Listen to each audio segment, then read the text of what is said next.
አንዳንድ ነገሮችን ሳናስተካክል ድጋሚ ወደ ቀለበቱ ብንገባ መልሰን ቀለበቱ ሊወልቅ ይችላልና እንደገና ትዕግስት ይኖርክ።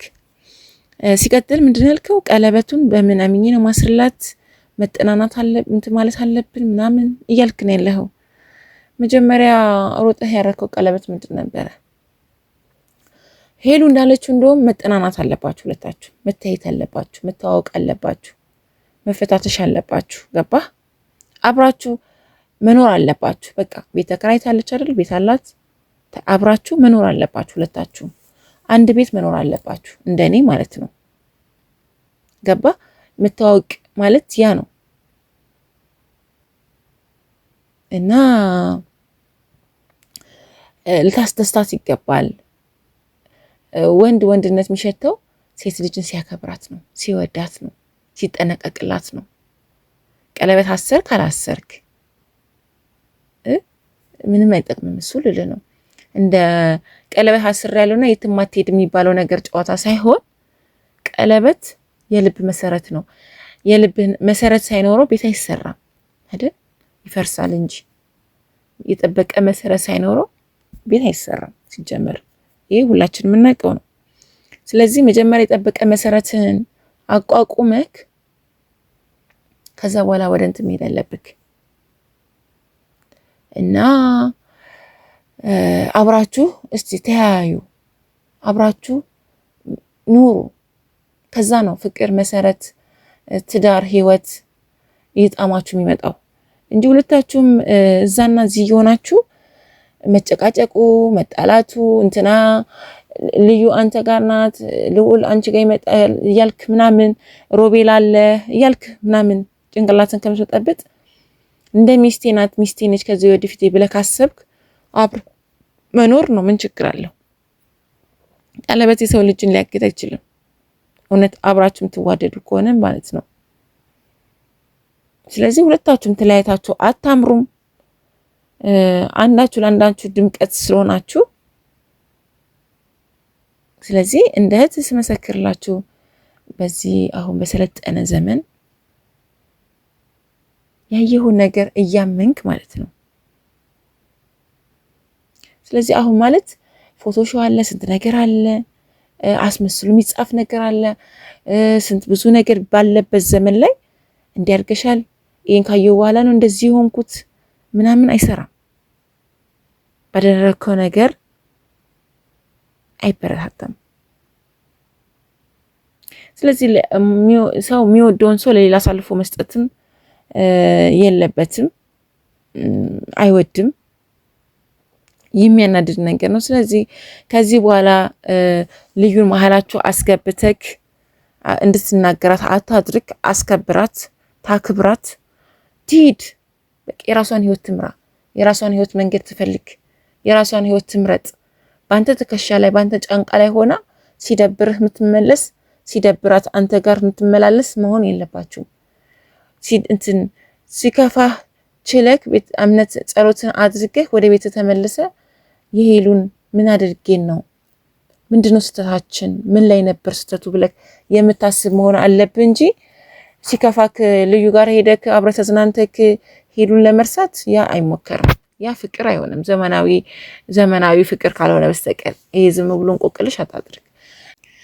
ለፍቅር ትልቅ መስዋዕትነት የከፈለች ሴት ሄሉ ናት። ብቻ ዛሬ ይጣላሉ፣ ነገ ይታረቃሉ፣ ይጣላሉ፣ ይታረቃሉ። እምነት የሌለው ፍቅር ደግሞ አይገነባም፣ ቤት አይመሰርትም። ብቻ ያው ስለታረቃችሁ ደስ ብሎኛል። ነገር ግን ሁሌም ህፃንነት የለም። ዛሬ መታረቅ፣ ነገ መጣላት ባይሆን የሰው ወሬ እየሰማችሁ እንዴት ነው ወደፊት የምትሄዱት? ግን አይቶም እንዳላየ ሰምቶም እንዳልሰማ በመሃላችሁ ያ ነገር ከሌለ ከባድ ነው። ያብስ ሁሌም ስሜታዊ ነው። ሄለንም ስሜታዊ ናት። ያው ትናደዳለች፣ ትመለሳለች። የዋህ ልብ ነው ያላት። የዋህ ልቤ እንግዲህ ግመሰው የማይታመን ሰው ምናምን የሚለው ዘፈን ደግሞ እንዳሰቅብኝ በዘፈን የማይታመን እንዴት አመንክ ምናምን የሚለው ምክንያቱም ያላመንከው ሰው ካለ ልብ ከፍተህ ወይ ደግሞ በር ከፍተህ ያንንም ሰው አትጉዳ፣ ራስንም አትጉዳ፣ ያንንም ሰው አትጉዳ። በቃ መራቅ አለብህ፣ መራቅ ነው ያለብህ። ያላመንከው ነገር ላይ ግዴታ የማያስገድድህ ነገር የለም። ሽጉጥ ተደቅኖ ባር ለምታፈቅረው። ስለዚህ ስሜታዊ ሆነክ የምትወዳት ከሆነ እኮ ብዙ ነገር ይቻላል፣ ብዙ ነገር ማለፍ ይቻላል። ባትወዳት ጊዜ ሰተክ አንዳንዴ አይቶ እንዳላየ ሰምቶ እንዳልሰማ ሰው ዋሽቶ የሚያስታርቅ አይደል እንዴ? ለምትወደው ነገር እኮ ዋጋ ትከፍላለና መቸኮል የለብህም። ለመጠየቅ ሞክር፣ እንዴት ነበር ምናምን ብለህ ማለት ነው። እና ሄሉም እንደዛው ለፍቅር የሚገባው ነገር መስጠት አለባችሁ እንጂ ለራሳችሁ ጊዜ ውሰዱ፣ በእምነታችሁም ጸልዩ። ሰይጣን በመካከላችሁ አይግባ፣ እንዲህ አያጨቃጭቃችሁ ሁሌም ማለት ነው። እና ያ ነገር ነው። ሲቀጥል ደግሞ በፊት የምትወዳት ሴት አሁንም አለች በዙሪያችሁ። ምን አለ ስትከፋ ልታንጠለጥላት ነው ማለት ስትከፋ ወይ ደግሞ ስሜት ሲጎዳ ወይ ደግሞ ብቻህን ሆነ ከምታዳምጥ ይልቅ ጊዜ ሰጥተው የማታየው ፍቅር እየበለጠብህ ነው። ለምን ብትል የድሮ ፍቅረኛ አብራህ በዙሪያ አለች፣ የምትወዳት ፍቅረኛ አብራህ በዙሪያ አለች። ሁለታችሁ ከምታወሩት ይልቅ አብራችሁ ተደማምጣችሁና ተሳስባችሁ ስህተታችሁን ከምታዩት ይልቅ በመካከላችሁ አለች ሴቷ። አንተ ቁጭ ያደረካት ማለት ነው። ገብቷል? ታዲያ እንዴት ነው ሄሉን በምን ያህል ፍቅር እንዳለክ ልታውቀው የምትችለው? ምክንያቱም ቶሎ የሆነ ነገር ሲሆን እሷ ጋር ስለምትሄድ እውነተኛውን ነገር አታገኘውም። ህመሙም አይገባህም። ከዚች ጋር ሆነ ታሳልፋለህ። እኔ ወድሻለሁ፣ እኔ እንደዚህ ልሻለሁ ትላታለህ። ስለዚህ ያ በምን አንግል ነው? ገባ?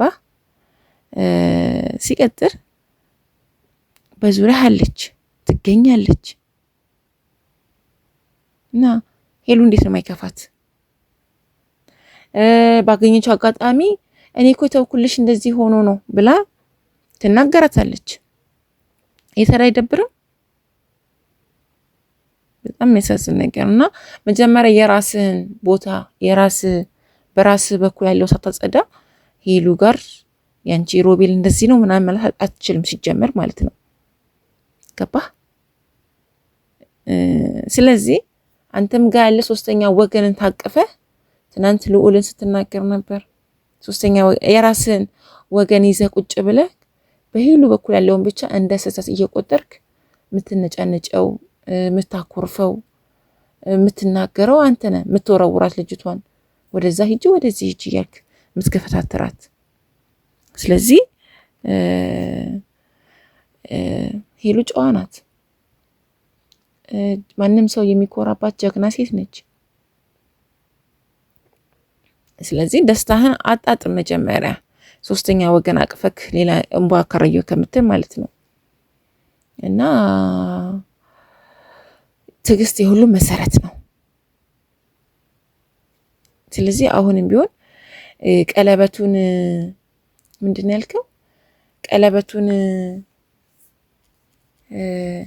በምን አምኜ ነው ማስረላት